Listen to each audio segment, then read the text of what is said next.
Good morning. Welcome to the Sunroom. This is Scott Bedgood's Sunroom Story Time. I am wearing a hoodie, even though it's summer, because I like to wear hoodies, and because I just got back from Montana, where I did a corporate comedy gig, and that's what we're going to talk about today, because it was a fun adventure. It was a really interesting Montana is such an interesting place. It was a lot of travel, and just kind of give you a peek behind the scenes of a corporate comedy gig, what goes into that, what that's like, and then also just, why Montana is amazing, and how I kind of crafted some Montana-related humor and some things to make it stick out to the people of Montana. And so we're going to talk about that today. That's going to be our story. But before we get into that, I'm going to talk about my shows. I'm also going to talk about I'm still selling those shirts that I had last week. I'll put a picture up right here. If you want to buy those and you are a podcast listener, mention that you're a podcast listener, you can get $10 off. That means they're $25 to you who listen to the podcast, but everyone else, they're $35. So, privileges of being a podcast listener. I'm selling those shirts fast. So I'm actually almost out of my first order, which is awesome. But please get in on the ground floor of what I think is just going to be a merch business now. And that's I don't even need to tell jokes anymore because the shirts are selling so well. But I've got several shows coming up. I'm doing a corporate gig outside of Atlanta on Friday, but then I've got Carrollton, Georgia. Buy your tickets. The Carver Event Center, a local influencer who has like a massive following, Crystal Williamson at West Georgia Mama on Instagram. She literally has like 200,000 followers on Instagram, and I don't know, maybe more than that on Facebook, but she's going to be hosting it. I'm really excited about that.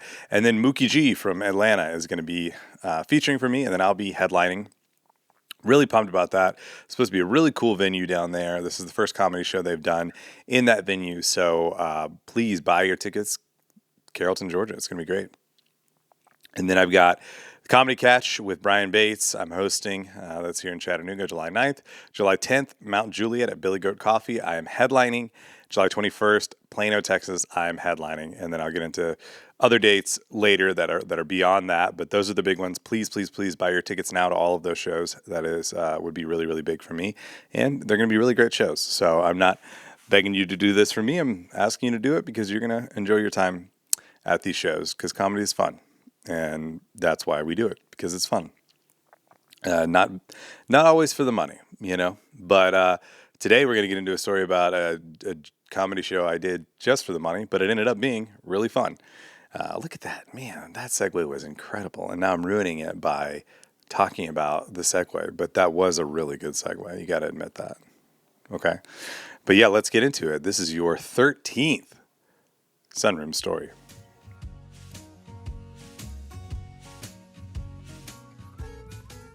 I don't think I could argue with anyone who said that Montana was our greatest state.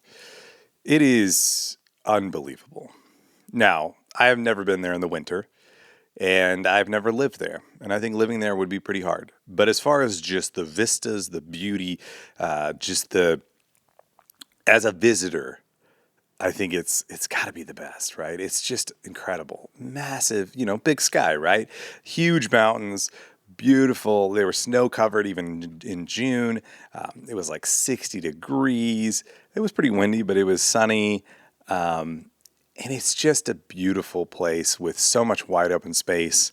And the people, as far as anybody I've ever talked to, I've been there 4 times now, 5 times maybe.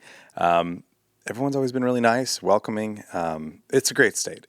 So the background for why I even went to Montana was, as I'm starting to do comedy full-time or more full-time, I'm having to find ways to make real money doing comedy. And frankly, doing comedy clubs and even as a headliner, it's not really the most lucrative thing in the world, but especially as a host or a feature, you're making almost no money.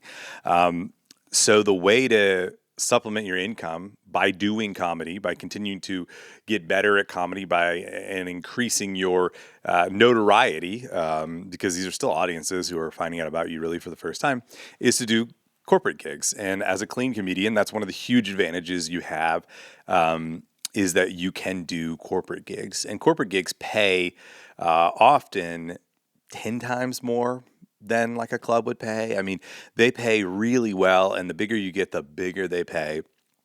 I mean, obviously, when you're at level of like a Nate Bargatze, it's six figures plus to show up anywhere. But even at my tier, which is a little lower, I'm able to charge a decent amount and go to some of these companies. And I'm doing one for the city of Garland here later in the year, and make a decent amount, make it worth the travel, make it worth leaving home, and it can supplement a huge chunk of my income. And so that is what I've been doing more and more of this year. And that's how I've been able to kind of go, hey, if I'm going to be traveling more for comedy, I don't have to also work throughout the day on more day job type things, because these corporate gigs are paying me a decent amount.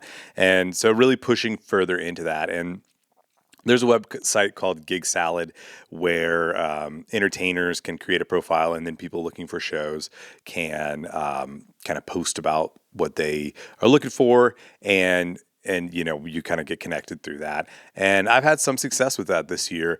And this one was actually the first big one that I booked. And funny enough, you kind of choose localities, like areas that you want to focus in, and you could say like, I'll do shows in Chicago, I'll do shows in Dallas, I'll do shows in Greenville, South Carolina, or whatever.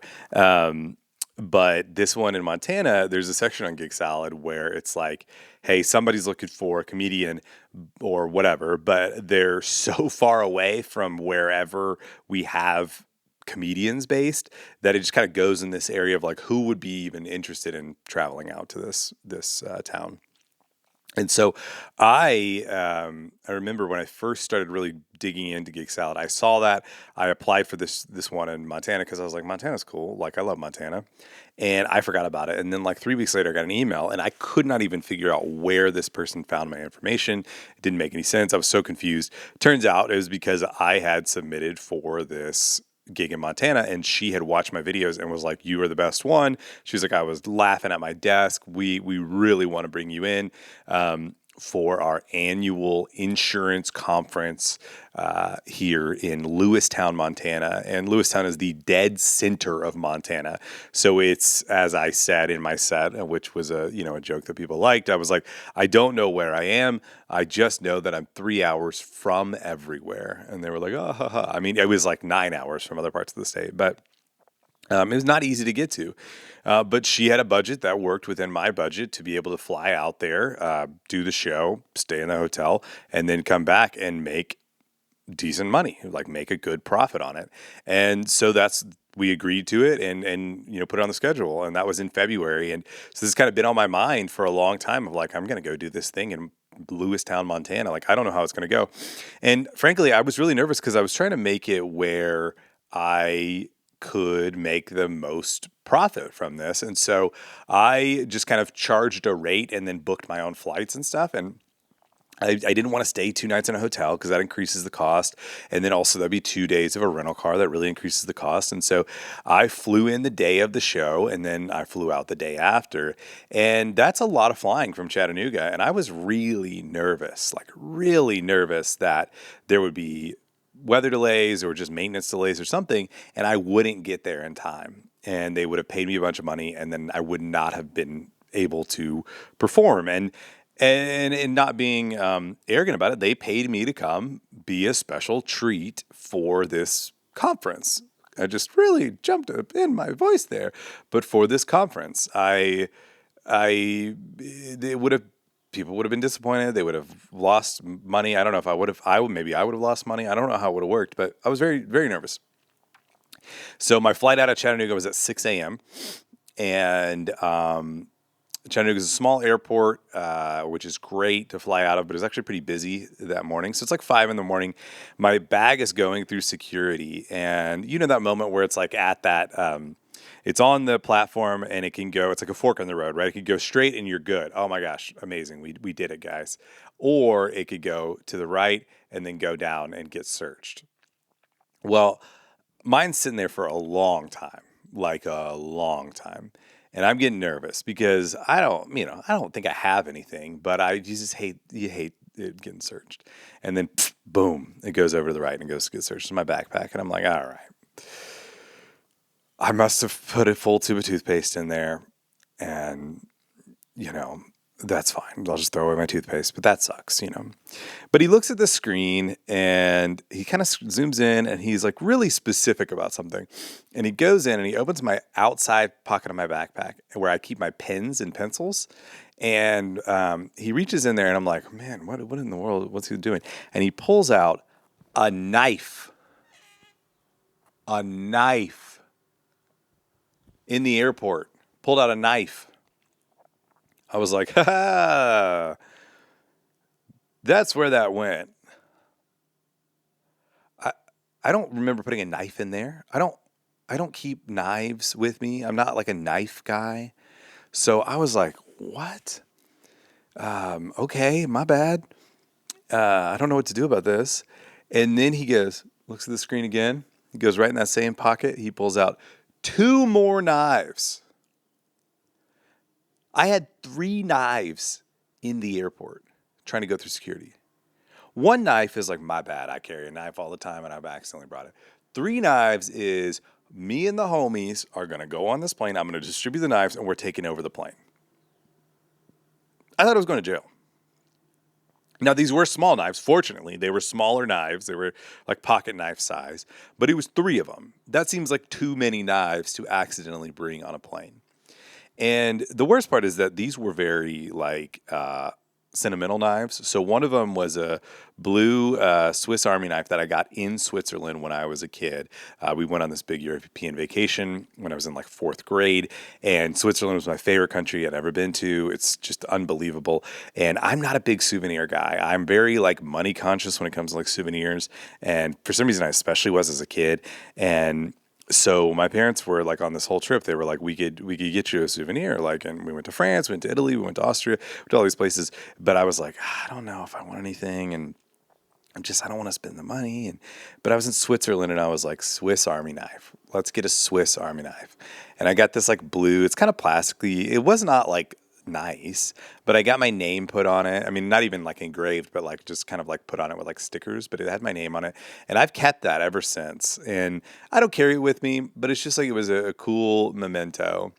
And then the other one was a little knife that my wife had bought me when we first got together, maybe when we first married, but just kind of like, hey, like it's always good to have a knife around. And so here's a little knife. But it was always a little bit too small to like carry. But I liked them. My wife gave me, and then I believe the other one was almost exactly the same, but my in-laws had given it to me like at a different time, not knowing I had one. But all 3 of these were really kind of special memento things that I obviously don't carry around with me. And what I realized had happened was we moved from Texas to Tennessee a year ago, and when you're moving, you're just putting stuff wherever you can put it, right? So I'm emptying drawers, and I put it in my backpack, and I put these knives where my pens go. And so those knives had been in my backpack for over a year. And here's the problem. I've flown with that backpack through at least 10 airports, through security at least 6 to 7, maybe even more times in that last year. And it has never been flagged, never even been searched. So that doesn't make me confident about our airport's ability to stop things. It makes me frustrated that they found these, but it makes me not confident about like if someone's trying to do something bad, because I've gotten that through so many different types of machines, because all the machines are different. And yeah, so they took the knife. He goes, "What do you want me to do with these knives?" And I'm like, "Bro, I just don't want to go to jail." So I was like, "Oh, my bad. I don't even need those. You can throw those away." And like now I really regret saying that, because maybe there was an option that I could be like, "Could y'all mail them to my house? Could you like what are my options?" Because he said it like there were options, but my thought was my options are I could go, yeah, I need those, and actually I'm going to go to jail for saying I need those, or I could be really cool about it and be like, I don't need those. So I just watched him. He took him. He opened a little thing and he dumped them in. I guess that was a trash can. I don't know, but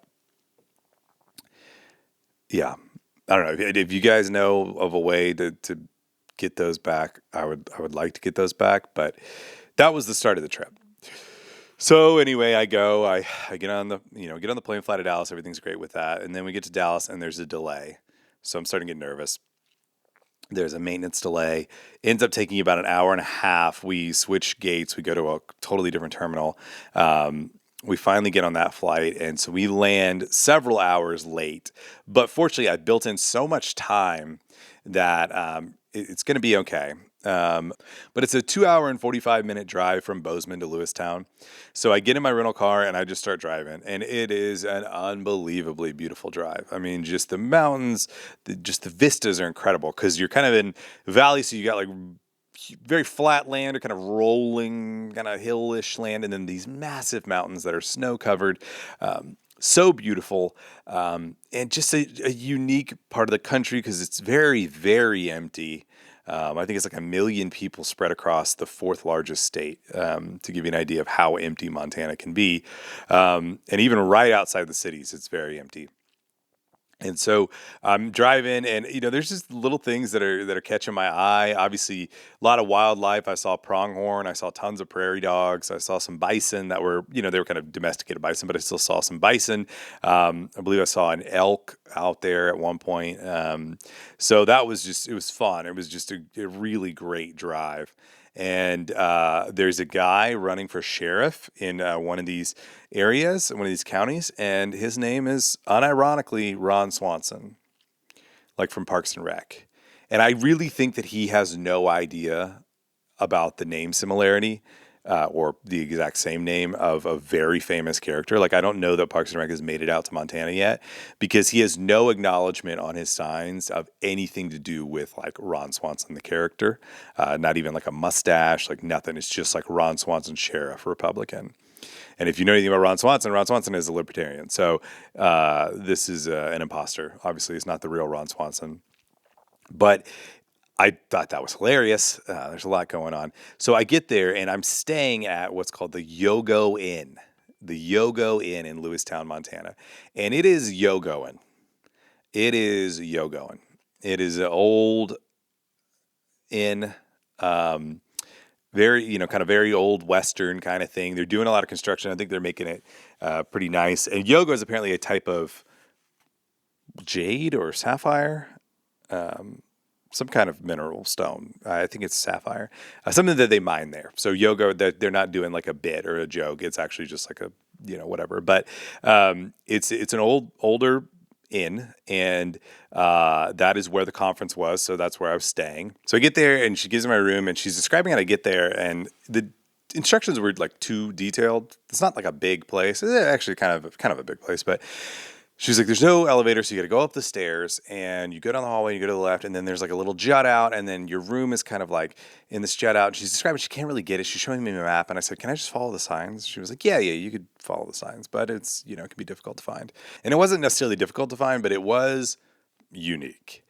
Because it was like, so there's like rooms on one side of the hallway, and then there's rooms on another side of the hallway, and then there's kind of like a big space in the middle of the hallway. And my room was like, as the hallway turned, there becomes a bigger space. They like built a room in the middle of the hallway. So I go to my room, and I was like, you know what? I'm in Montana. There's these mountains, these beautiful views. I said, I wonder what my view is from my room. And I'll post the video here, but I opened the blinds, and my view was the hallway.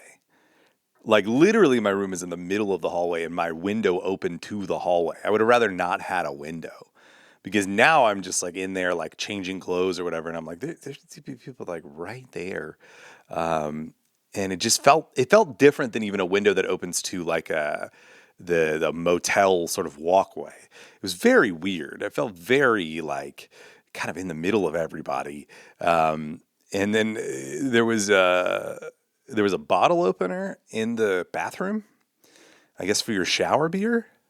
I don't know. It was weird. And this is going to sound racist. And I'm just going to say exactly what happened. And if you find it funny, maybe you're racist. Because I'm just going to tell you exactly what happened.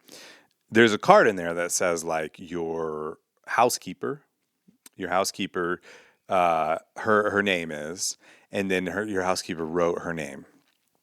And my housekeeper's name was Hong Kong Fooey. Hong Kong, clearly HONG, KONG, Fooey. Phooey. I don't know how else that could ever be pronounced. And Hong Kong Phooey did a great job, and that's all I wanted to say was that the room was very clean. That's all. That's the only reason I'm pointing that out. Shout out, Miss Phooey. But so the event was in that hotel. I'd been traveling all day from. I'd gotten up at like 4 o'clock in the morning, East Coast time, Eastern time. I was now in Mountain time, which means I basically got up at 2 in the morning Mountain time, and I've had a lot of caffeine. So I'm there. I've only got about 45 minutes before I need to be down at the place, down in the conference room. So I rest for just a little bit, and then I start. I got to iron my clothes. They're all wrinkly.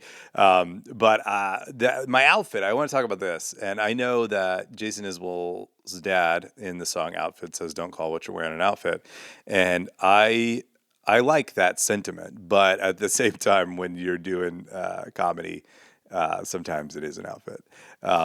But I've been wearing a bolo tie when I need to wear a suit. I like that. I like wearing a bolo tie, but I don't have a coat that works with that. I've been wearing like a suit coat and jeans, and you could kind of tell it's a suit coat, right? A little bit too long, so it's not really fit for those purposes. So I bought on Facebook Marketplace a Western blazer, and it's corduroy. I really liked it, and I was excited to wear it because this is a business casual event in Montana. I can wear a bolo tie. Now I've got a Western blazer. This is going to be great. Here's the problem with that. I didn't want it to be wrinkled, and you can't iron corduroy. I'm not going to have anywhere to like press my suit or whatever. So I look up online, how do you keep a suit from getting wrinkled on a trip? And the answer is wear it. So I, this whole day, have been wearing this Western blazer with just like a short sleeve button up all through the airport when I'm in cities where it's like 95 degrees. So I don't know if everyone in the airport looks ridiculous. I just felt weird, and I had it in my lap the whole day. Anyway, so like I really wanted this blazer look to like be pulled off, and I brought my alligator boots. I'm feeling like pretty fly about my fit. And so I go down to the conference room. It's dinner time, and I walk in and I look around and I realize like, oh, business casual in Montana is not even close to what I'm wearing. Like it was mostly just like jeans and like Ariat shirts that were pretty wrinkled. Nobody was like dressed up, but I was the entertainment. And I do believe that like the entertainer should be a step above what the audience is wearing.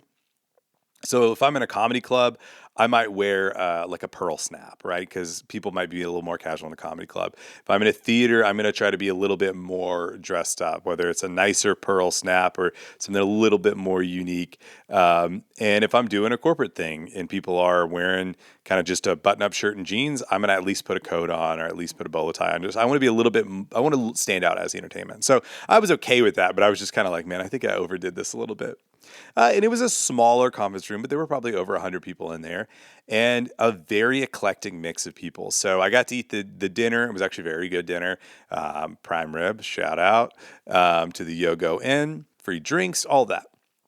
I sat down at a table with some people that were, kind of local Lewistown people, younger people, and that was cool to just get to know them before the show. Helped inform how I would do my show, and that's something that I wanted to talk about. A little inside baseball as a performer, but I am a speaking coach, and so this is really good information for anyone who does any kind of speech, which is you've got to know your audience. And so I know Montana a decent amount. I have cousins who live in Montana, so I have like background on just knowing people who have lived there their whole lives, what kind of goes into that. I know that they love to drive. They're okay with driving crazy amounts of distance, 4 or 5 hours just to go do like a small thing because the state is so vast. I know a lot of them have been there for generations. A lot of them have like massive swaths of land that were bequeathed to them. Which sounds great, but sometimes isn't. And I know that they all are really upset about how many people are moving there from California, right? I mean, it is a big deal that a lot of people are moving there. I mean, the show Yellowstone opened up a lot of people's eyes to the beauty of Montana, and it's becoming a problem. Now, it's hilarious when you actually go there and you see the amount of empty space there is.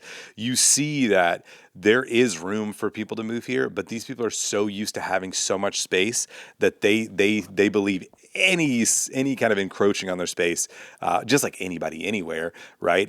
If you live in a tiny New York apartment and you have to get another roommate, you're like, oh my space is being taken up. Or if you live in Montana and you have 300 acres, but someone buys the ranch right next to yours, and now they built a house on it, and now you feel more cramped. Or whatever amount of space you're used to, you feel cramped by more people coming in. But I knew I could play off of all of those things because of my background with Montana a little bit. But I really liked getting to know the people before I did the show and asking questions, right? I had some pointed questions. Hey, do you guys like this or this? What does your company do exactly? Like, what kind of insurance do you do? What are kind of some of your roles? What are, just kind of interviewing, using my journalism skills too, right? My background in journalism to dig in a little bit, but in conversation, so they didn't feel like they were answering questions for the show. But all the time, I'm in my head writing, thinking, okay, I'm going to add this here, I'm going to move this here, I'm going to be able to say this instead of this because they're gonna like that. And then also just listening to their conversations. What are the things they're talking about that I can kind of sneakily go do on stage, and not in a weird way, in a way that they would be like, oh, that's hilarious. Like, we were just talking about that and he just did that, So that was really, really fun. And the things that concerned me that I wasn't sure about, one, they've never done this before. So the stage setup, Tina, the lady that booked me, she did an unbelievable job actually turning this little conference room into a good enough stage for comedy. She had a little portable stage. She brought some little lights. They even had a projector over on the wall that they put my comedy logo on so people could kind of know who I was. They could see my name. They could associate that. They would want to buy a shirt afterwards. That was actually great. Like it was a reminder of, that I should tell somebody to do that in the future. And that's the other thing is every time I'm doing something, I want to pick up on new things that I can do at the next show that would be better. And that was actually a really great thing. It was like, whoa, they can actually see my name. I look very legit because I've got a logo, but it's also what I'm selling, right? So they're kind of putting all of this together. A lot of them didn't even know there was a comedian, by the way. So there's like the surprise of like, hey, I've told you. She was really excited because she was like, I've been teasing that there's a surprise that they're going to really like. And so I do my set. And the thing that I was really excited about, but also nervous about with comedy and with doing comedy in Montana was, does what I do work in Montana? I mean, Montana is so far away. It's such a different culture. I mean, one thing I was really struck by when I was driving through Lewistown was like they had America 250 like banners throughout the downtown to celebrate America's 250th birthday, and they have like pictures of the different colonial kind of heroes of the Revolutionary War. And I was laughing because I've been watching on the plane. I've been watching the Ken Burns American Revolutionary documentary, and I was kind of laughing like, man, these people that these Revolutionary War heroes, they didn't even know Montana existed. Like they weren't even fighting for Montana. Montana was unknown to these people. They were fighting for what they believed was this massive country, and they really didn't even know much beyond the Mississippi River. They knew there was something beyond the Mississippi River, but they certainly could not even envision what Montana was. And to the fact that this is the same country that I live in down here in Chattanooga, Tennessee, and that someone in Maine lives, and someone in Florida, and someone in California, and Alaska, and Hawaii, it's unbelievable that we even have a similar culture at all, to be honest. Like when you really think about it, it's really crazy. And as a comedian, I have to think about, well, all of my jokes come from my experience, and I'm trying to make them relatable to the people at my comedy shows. And a majority of my comedy shows are in the South, are in the American Southeast and in Texas. And there is a similar culture with Texas and the Southeast, right? That's very similar. But I don't know if what I'm talking about registers at all to people in Lewistown, Montana. I was really excited when I did the Hollywood Laugh Factory because my stuff did work there, but I didn't know if it would work there, right? And that's a far different culture than anything I'm in here in the Southeast. But even I think that probably Hollywood, LA is maybe more similar as a culture to where I'm living here in Chattanooga than to Montana. And so I was really curious how my jokes would work. And there's little things that I didn't even consider not working that as I did the show, I realized like, oh my gosh, that doesn't work. They don't get that. And think of this is like a perfect example of it that maybe you'll find interesting. I do a joke about boneless wings. It's one of my oldest jokes. It's very stupid. It's very silly. I like doing it, but I don't always do it because it is like so stupid. And frankly, I don't actually like boneless wings. Don't tell anyone. I don't like real wings either, but I don't love boneless wings. But the joke is that I love boneless wings. And the joke I say, people always make fun of people who like boneless wings by saying, oh, you like chicken nuggets? And I'm like, yeah, of course. I love chicken nuggets. And I say, I've never been at Chick-fil-A and been like, you know what these nuggets need? Bones. Let's put some bones in these nuggets so I can enjoy them. And I said that, and I realized these people do not have a Chick-fil-A. I don't know if there's a Chick-fil-A even in Bozeman or Billings. There probably is. But most of these people are not from a big city that has a Chick-fil-A. They may be 6, 7, 8 hours away from a Chick-fil-A. They may have never been to a Chick-fil-A in their life. Now, that shouldn't change the fact that they know what chicken nuggets are, but saying Chick-fil-A in the South, it brings up kind of like, oh, you know what? That's a good point. I do love chicken nuggets from Chick-fil-A. Why would it make fun of someone for liking chicken nuggets, right? But when I said it there, it was blank. And I did the joke and I said, you guys don't have Chick-fil-A, do you? And they all were like, no. And I was like, okay, do you have McDonald's? And they were like, yeah. I was like, all right, let me do that again. And I said McNuggets instead. Now, it made it funnier because now I'm doing a joke again for just to make a reference that they understood. So they laughed at just the stupidity of that. But it was one of my first jokes, and it made me go, oh gosh, like there are going to be some things that I'm going to have to pay attention to they may not get. And they appreciate that. I mean, people in Montana, they understand how different they are, and they like that they're different, and they like that they don't have a lot of that stuff. So anytime I could poke at some of that, they appreciated that. And then because I have experience in Montana, I did some specific jokes. I actually told the story of my knives being confiscated earlier in the day. But I also did. There's a joke. I might post it because I think it's good. I don't know if anybody's ever done it. I'm sure they have. But if you go to Montana, there's a scam they run on you where they make you buy bear spray, and then you don't use the bear spray.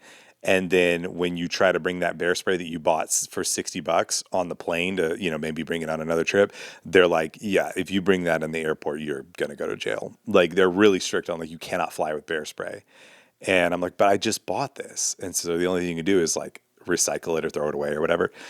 And so I made the joke. I was like, you guys obviously wait outside, and when I throw it away, one of you goes in the trash can, gets it out, and sells it to the next tourist. And they loved that, because it was a clear acknowledgement that I've been to Montana, that I understand what's going on. They get it. They're like, yeah, this is a hilarious thing. And so people love it. People love when you can make local references that are legit, that are from real understanding, that aren't just from a little bit of research, but that are like, oh, this person's lived that.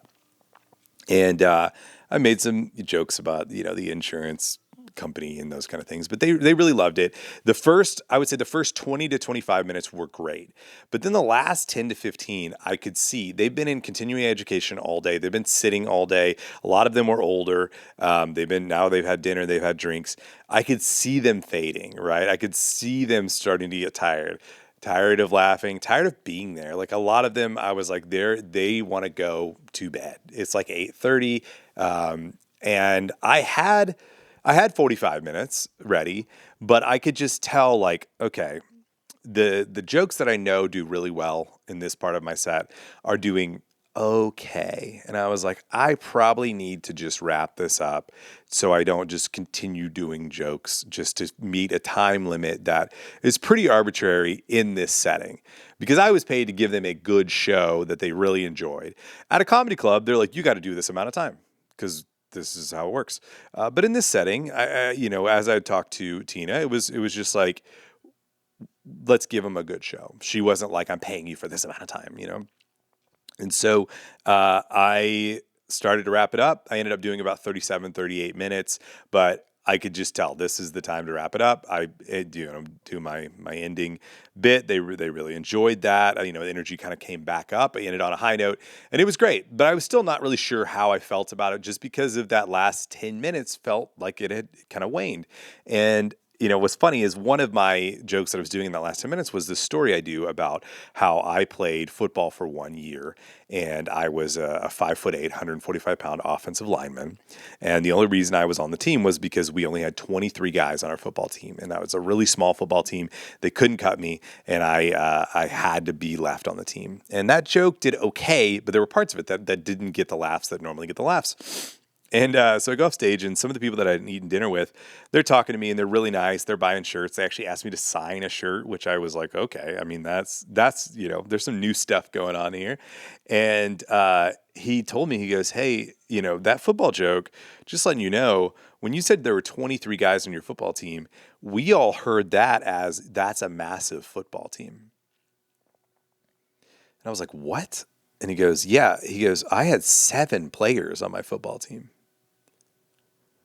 I said, okay, I assume you played 6-man. He goes, yeah, 6-man football, which is a thing in small towns and mostly in the western part of the United States, West Texas, things like that. It's a totally different style of football. Every player on the field is eligible as a receiver, even the guy who snaps it. It's crazy. And I knew about that. I had familiarity, but it just hadn't crossed my mind.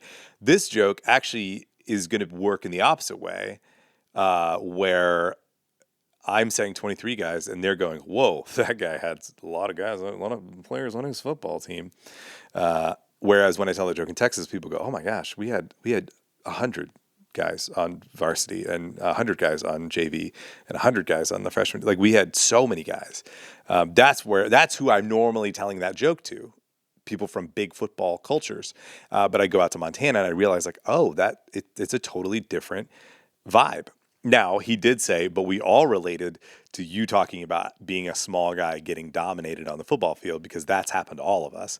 He's like, because there would be like one town that had a guy who was 6'5", 250, and the rest of us were like small little, farm boys who were, 5'8", 145, trying to play lineman / receiver on a 6-man team. And this guy he goes, I separated my shoulder on a play because I had to like block this huge guy.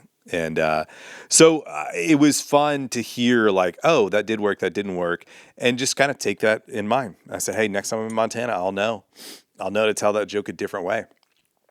Another lady came up to me and she was talking about how great it was and how much she loved it. And she goes, I was looking at some of the other people trying to see if you were going to get laughs from them, because she was like, I don't know how anybody could ever relate to them. She goes, because I was talking to, some of them, they're sheep farmers out in East Montana, which is the same basically as North Dakota, very flat farmland. And, she was like, these people are on humongous swaths of land by themselves all day, every day. This is a major city for them to come to Lewistown. They can't wait to get back to the emptiness of their homes. She's like, they're older and they have nothing in common with any of us, meaning the people from like Bozeman or Billings or Missoula or Helena, or Helena. I don't know how they say it. Helena.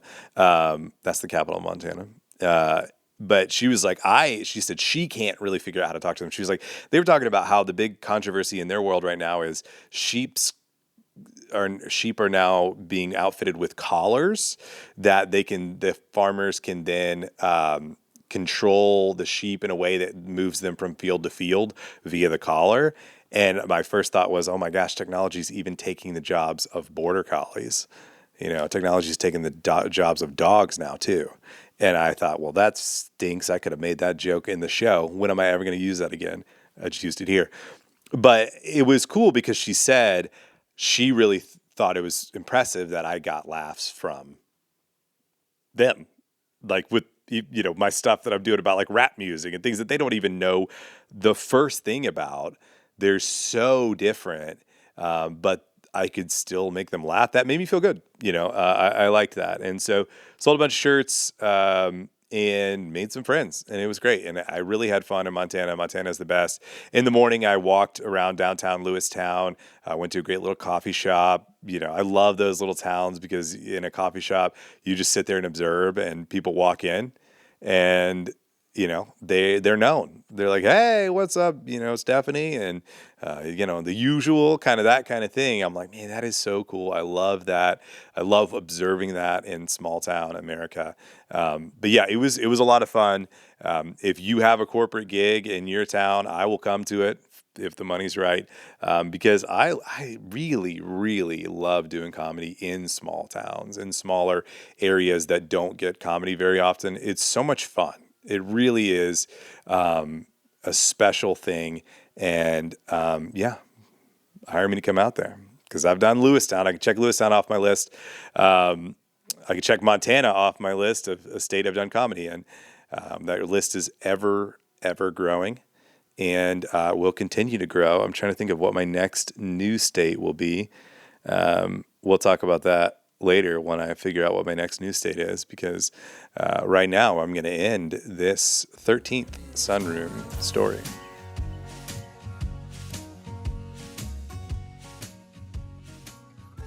Okay, Wiki Wondering today.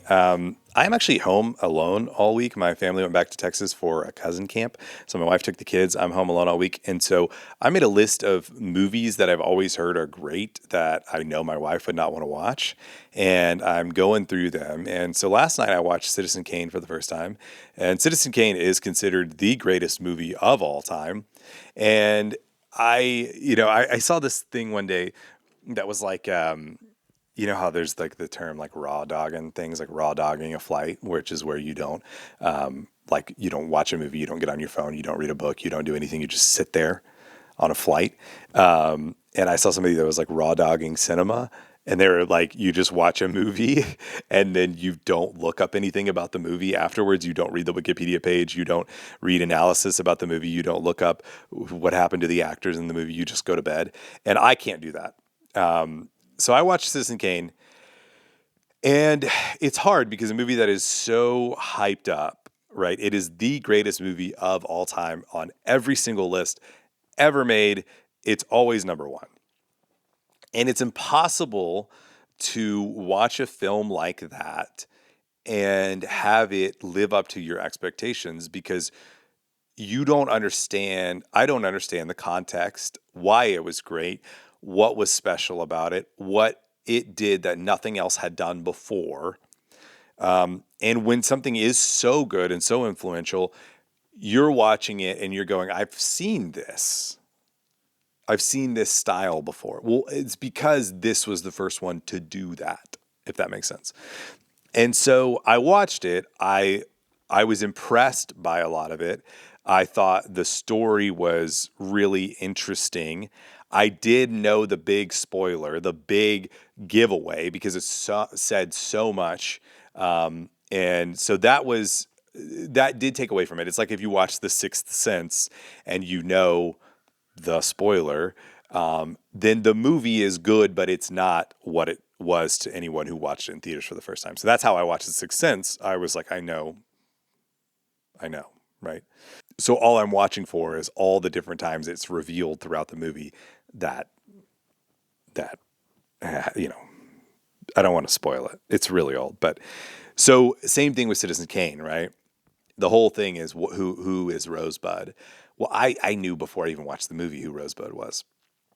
I didn't understand why it was so important because I hadn't seen the movie, but I knew that, and so the reveal of the last scene of the movie was interesting, powerful, but it wasn't, oh my gosh.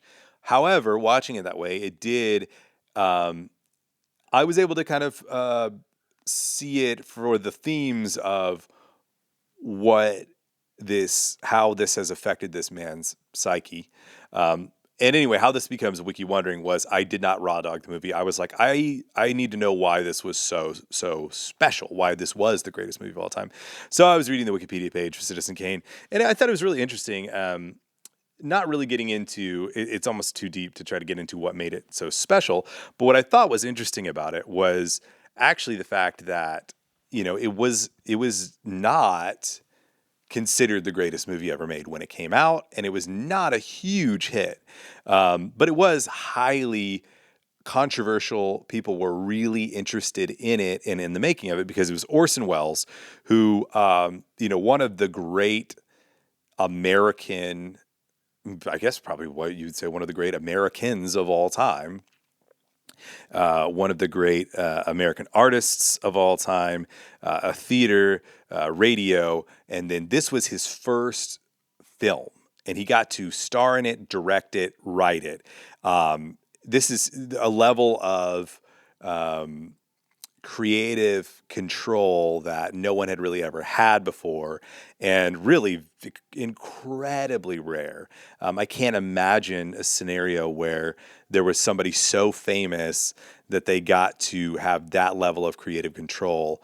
I mean, honestly, like, actually, this is really funny. I say that, and now I'm thinking about like Nate Bargatze's movie, The Breadwinner, where he did get to star in it. He get to write. He didn't direct it, but you have to be the single most successful comedian in the world, I guess, to get even close to a level of creative control that Orson Welles got. And Orson Welles was far, far more creative, had more control than Nate. Because, I mean, all of that, everything that goes into what makes Citizen Kane great comes back to the fact that Orson Welles got to control it all. And what I think was really interesting is something that I'm not gonna break down the great. It's like this would be like me giving a hot take on the Bible. Like everyone's already talked about it, right? Citizen Kane is considered the greatest film of all time. There's millions of books and commentary on it, so I'm not going to give it into that. But what I think is really interesting, I think the lesson that I think is really, really important from this, and I think something that I'm taking from it, and I think this has gone into even my comedy career, how I've been able to be successful to the point I've been successful in the amount of time that I've done it. And I think this is true for anyone in any creative field.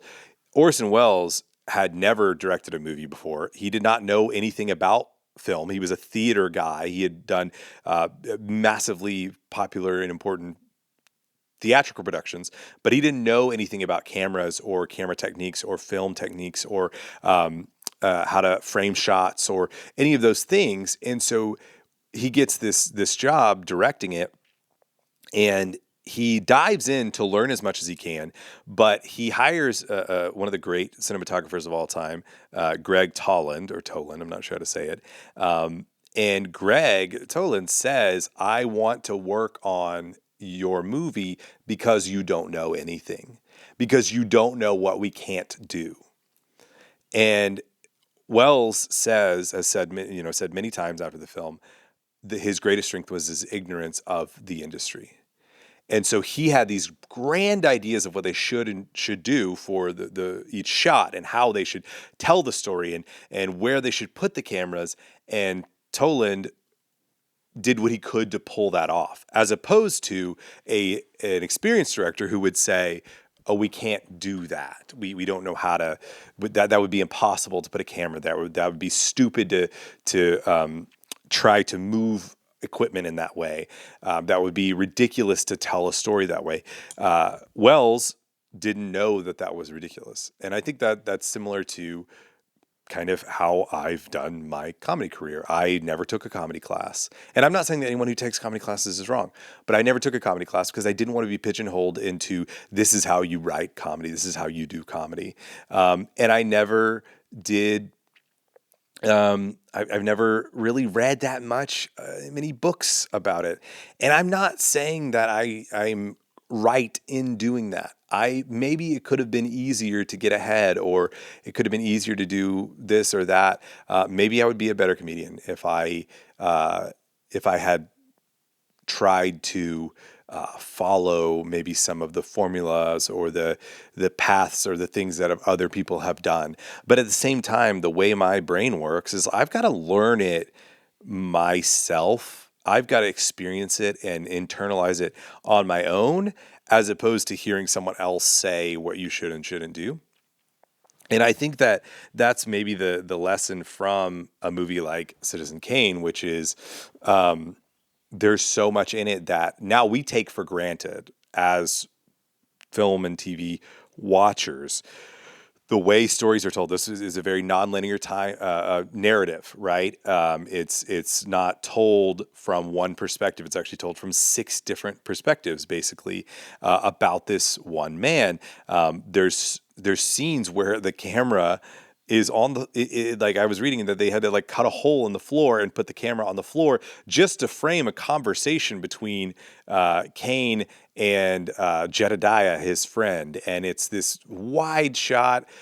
It's like a lot of leg. Like, it's very strange, but it works because it's kind of showing this, like it's almost like you weren't supposed to be in that conversation. This is a private conversation, and you could see this wide room full of I think it's after Kane loses an election, and they've got all the like streamers, like they were going to have a party, and then the party didn't happen. And there's just so much in that shot, in the storytelling of the shot. But the work to get the shot was a ton. There was a ton of work that went into it, and it was very complicated. But Wells had this vision, and he wanted to do it, and he didn't know that you weren't really supposed to do that. And so I think there's part of that for me where, as a comedian, I do have these ideas. I have these things I want to try. I have these things I want to do. I have these shows I want to do. I have these things I want to accomplish, and I don't know what you're not supposed to do. And I don't want to know what you're not supposed to do. And maybe some of that has hurt me, and maybe there are things that looking back, I'm like, oh, that was dumb. But I didn't know. And I think that there is a huge power to ignorance, especially in a creative field, and to the confidence that comes from ignorance. And I think that was something that, maybe even a direct quote from Orson Welles that I read on the Wikipedia page, because I am not a film critic. I am a Wikipedia reader. And that is a long, but it may be interesting, wiki wondering today. And this episode has been pretty long. And so I will just quickly hit my upcoming dates. So upcoming dates, we've got June 26th, the Carver Event Center. Get tickets to that one. It's going to be a great show. July 9th, Comedy Catch, Brian Bates. I am hosting that show. Vince Favre is featuring. I have not met him, but I've heard great things. And then July 10th, Mount Juliet, Tennessee, I am headlining, and the great Jay Flake is featuring. Brandon Daniels is hosting. Man, I'm excited about that one. That is going to be so fun. July 21st, Mic Drop Plano.